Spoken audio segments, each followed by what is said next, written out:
अस्सलाम वालेकुम, आप सबका हमारे चैनल आसिफ मैथमेटिक्स में तहे दिल से स्वागत है। चलिए आज हम लोग देखते हैं NCERT class 10th exercise 13.1 question number 5। ये क्या कह रहा है कि एक घनाकार ब्लॉक के एक फलक को अंदर की ओर से काटकर, आज फलक देखो किसको बोलते हैं, फलक सतह को ही बोलते हैं। घन में 6 को सतह होता है ना, उन 6 सतहों को हम लोग फलक भी बोलते हैं, ठीक है। एक घनाकार ब्लॉक के एक फलक को अंदर की ओर से काटकर एक अर्धगोलाकार गड्ढा इस प्रकार बनाया गया है कि अर्धगोले का व्यास घन के एक किनारे के बराबर है। शेष बचे ठोस का पृष्ठीय क्षेत्रफल ज्ञात करिए।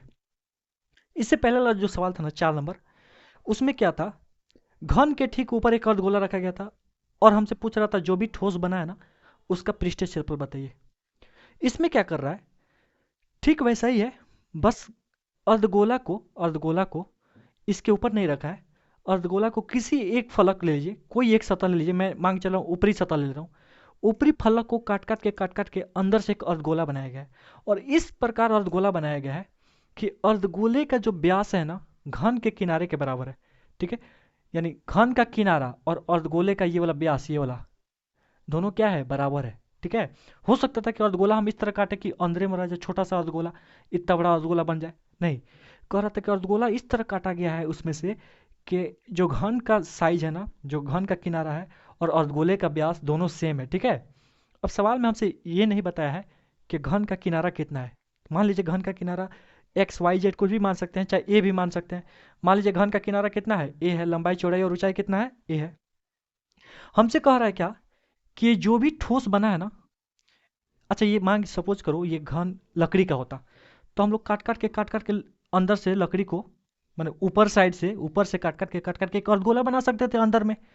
तो जो अब ठोस दिख रहा है ना, जो शेष ठोस बचा है अर्धगोला बनाने के बाद, काट काट के अर्धगोला हम अर्धगोला बना लिए हैं भाई, लकड़ी निकाल ली है काट काट के ऊपर से, तो अर्धगोला बन गया है। अब जो शेष ठोस बचा है ना, जो रिमेनिंग पार्ट है ये वाला जो दिख रहा है आपको, जो भी दिख रहा है ये सब, उसका पृष्ठीय क्षेत्रफल ज्ञात करना है, ठीक है। तो हम लोगों ने मान लिया है कि घन का किनारा क्या है, ए है। माना कि घन का किनारा घन का किनारा क्या है, माना कि घन का किनारा ए है, ठीक है। सेंटीमीटर नहीं मान लीजिए, चाहे मीटर नहीं, वो बोल थोड़ी रहा है कि इतना सेंटीमीटर या मीटर। तो सेंटीमीटर मानिएगा तो मीटर भी हो सकता है, किलोमीटर भी हो सकता है, बस सिर्फ ए मान लीजिए, ठीक है। अच्छा किनारा ए है तो ये जो भी अर्धगोला बना है अंदर में, इसका यहां से यहां तक ये व्यास भी ए होगा सवाल के हिसाब से। तो घन का किनारा ए है तो अर्धगोले का व्यास कितना होगा, तो अर्धगोले का व्यास भी ए होगा, व्यास भी ए होगा। अच्छा व्यास ए है अर्धगोले का, तो त्रिज्या कितना होने वाला है, तो त्रिज्या ए बाई 2 होगा। अतः अतः त्रिज्या क्या होगा भाई, त्रिज्या को मान लीजिए छोटा आर, तो व्यास ए है तो त्रिज्या ए बाई 2 होगा। अब जो भी ठोस दिख रहा है ना उसका क्षेत्रफल हमसे पूछ रहा है। शेष बचे ठोस का क्षेत्रफल, शेष बचे ठोस का क्षेत्रफल, ठीक है। अब देखो जी, मुझे जो जो दिख रहा है मैं वहां यहां पे अप्लाई करने वाला हूं, ठीक है। ये घन है, इसको मैंने ऊपर से काट काट के अंदर अंदर एक वर्गोला बना दिया है। अब जो भी ठोस बचा है ना उसका क्षेत्रफल चाहिए। तो मुझे क्या दिख रहा है बचा हुआ में, हाई चारों साइड है प्लस नीचे वाला, ये तो पूरा पूरा दिख रहा है भाई। हाई चारों साइड प्लस नीचे वाला, मतलब घन का 5 गो सतह का तो क्लियर क्लियर दिख रहा है। घन के 5 सतहों का क्षेत्रफल, 5 सतहों का क्षेत्रफल, चलिए प्लस। अच्छा ऊपर से अगर मैं झांकूंगा इस फिगर जो भी ठोस बना है, ऊपर से झांकूंगा तो एक अर्धगोला दिखेगा। तो अर्धगोले, ये जो अर्धगोला दिख रहा है ऊपर से झांकेगा तो एक अर्धगोला नहीं दिखेगा भाई, तो अर्धगोले का भी क्षेत्रफल लिखना पड़ेगा यहाँ पे। प्लस इस ठोस में अर्धगोला भी दिख रहा है मुझे, तो अर्धगोले का वक्र पृष्ठीय क्षेत्रफल, अर्धगोले का वक्र पृष्ठीय क्षेत्रफल। अरे अर्धगोला का साइड ही दिखेगा ना, खाली अर्धगोला है तो अंदर झांकूंगा तो अर्धगोले का सिर्फ साइड वाला हिस्सा दिखेगा। ये वाला देखिए, ये अर्धगोला है, अगर झांकूंगा मैं तो अर्धगोले का साइड वाला हिस्सा दिखेगा सिर्फ ऐसे, यानी वक्र वाला हिस्सा दिखेगा। तो वक्र पृष्ठीय क्षेत्रफल, लेटरल सरफेस एरिया, अर्धगोले का वक्र पृष्ठीय क्षेत्रफल, वक्र पृष्ठीय क्षेत्रफल। अब देखिए कुछ चीज और बचा हुआ है। अब क्या बचा हुआ है देखिए, आपको लग रहा होगा कि हम सब ले लिए, नहीं। ऊपर जो घन का ऊपरी सतह है ये वाला पार्ट भी तो बचा हुआ है भाई, इसको हम थोड़ी काटे हैं। है जो चारों पार्ट दिख रहा है ये वाला, चारों कोना पे बना हुआ है इस तरह, ये वाला हम थोड़ी काटे हैं घन में से। घन में से हम काटे क्या है भाई? घन में से यहाँ से काटना शुरू किया है, गोलका में से है, गोलका में से काट काट के अंतर गड्ढा बना दिए हैं। ठोस, ये जो भी ठोस है भाई, चारू तो बचा हुआ है ना भाई, ये चारू बचा हुआ है। अब इस चारू का क्षेत्रफल कैसे निकलेगा? तो देखिए, घन के ऊपरी सतह में से है, जो घन का ऊपरी सतह है, इसमें से अगर है वृत्त का क्षेत्रफल हम घटा दें तो ये चारे गुण बचे। देखिए ऊपर से मैं दिखा रहा हूं आपको इस फिगर को, कुछ इस तरह का है आपका। ये ऊपर से इस तरह दिख रहा है, ये जो भी ठोस है। तो भाई अगर हम काट काट के निकाले हैं तो हाई वाला सतह हुआ तो बच गया है ना। ये वाला चारू कोनवा, ये जो चारू कोनवा है, ये चारू कोनवा तो बच गया ना इस ठोस में। तो इसका भी क्षेत्रफल ऐड करना पड़ेगा भाई ठोस में। तो इसका क्षेत्रफल, भाई चारू का क्षेत्रफल निकलेगा कैसे? भाई पूरे घन का जो ऊपरी सतह है इसका क्षेत्रफल में से अगर वृत्त का क्षेत्रफल हम घटा दें तो ये चारू का बचेगा, सीधी सी बात है।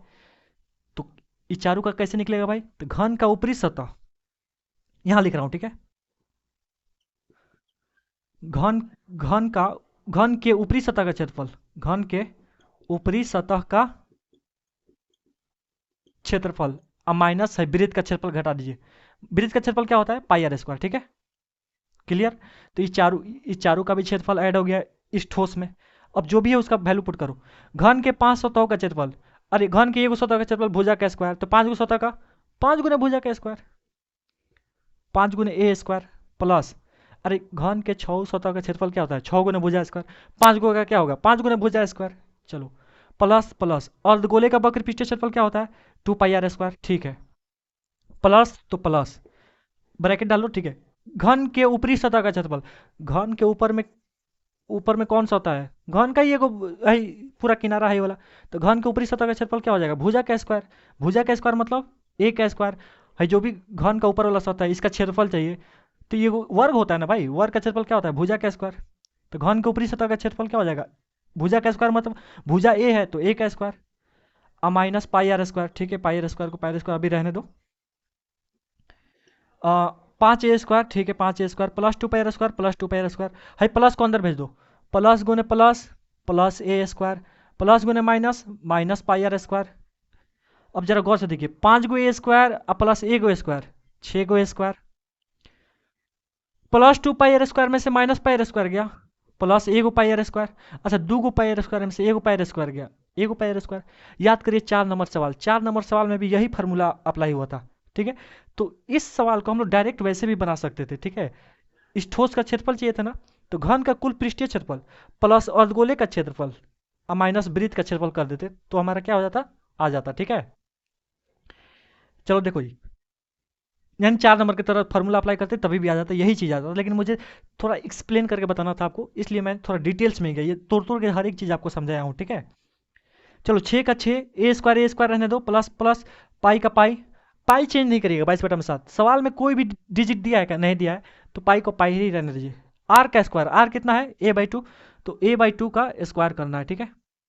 चलिए 6 स्क्वायर का 6 स्क्वायर रहने दो, अभी जगह नहीं, मैं इसलिए इधर बढ़ रहा हूँ। पाई का पाई, ए का स्क्वायर कितना होगा? ए स्क्वायर बटा में 2 का स्क्वायर कितना होगा? 4, ठीक है।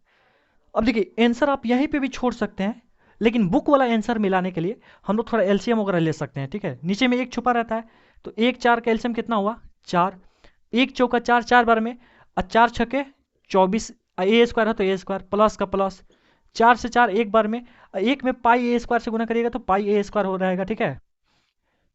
इन दोनों में कुछ कॉमन है क्या? हाँ कॉमन है भाई, ए स्क्वायर यहाँ भी है, ए स्क्वायर यहाँ भी है, तो ए स्क्वायर बाहर लीजिए।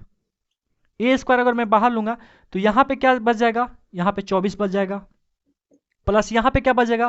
पाई बच जाएगा, बटा में कितना है हमारे पास? 4 है, ठीक है। ये ए स्क्वायर यहाँ पे है। अब देखिए मैं 4 को यहाँ पे लिखूं या 4 को यहाँ पे लिखूं, बात क्या है? सेम है। देखिए 2 गुने 1/2 लिखूं मैं, या हाई 2 को इसके साथ लिखूं, 2/2 गुने 1, बतिया तो सेम ही रहेगा। बतिया क्या रहेगा? सेम ही रहेगा। बस आंसर मिलाने के लिए मैं थोड़ा डिटेल्स में जा रहा हूँ। चलो हम लोग लिख सकते हैं उसको तोड़ के ऐसे, a²/4 और यहाँ पे 24 प्लस पाई। अब देखिए बुक में जो है ना आंसर शायद इस तरह दिया है, 1/4 एल स्क्वायर, ठीक है, पाई प्लस 24, ठीक है। बुक में आंसर शायद इस तरह दिया है, हम लोग भुजा ए माने हैं ना, बुक वाला जो भी बनाया होगा उसको भुजा एल मान लिया है। क्या मान लिया है? एल। अच्छा, एल स्क्वायर में 1 से गुना करेंगे, एल स्क्वायर बट्टा में 4। देखिए तो ए स्क्वायर बट्टा में 4, पाई प्लस 24, हमारे पास भी तो पाई प्लस 24 है, यानी यही हमारा क्या हो गया, आंसर हो गया। ठीक है, उम्मीद करता हूँ कि मैंने आपको पूरे डिटेल्स में समझा है। अगर वीडियो समझ में आया तो वीडियो को लाइक करें, कमेंट करके जरूर बताएं कैसा लगा मेरा ये कॉन्सेप्ट। आज यहीं तक, और शेयर करना बिल्कुल ना भूलें। तो मिलते हैं फिर नेक्स्ट क्लास में नेक्स्ट सवाल के साथ, तब तक के लिए अल्लाह हाफिज़।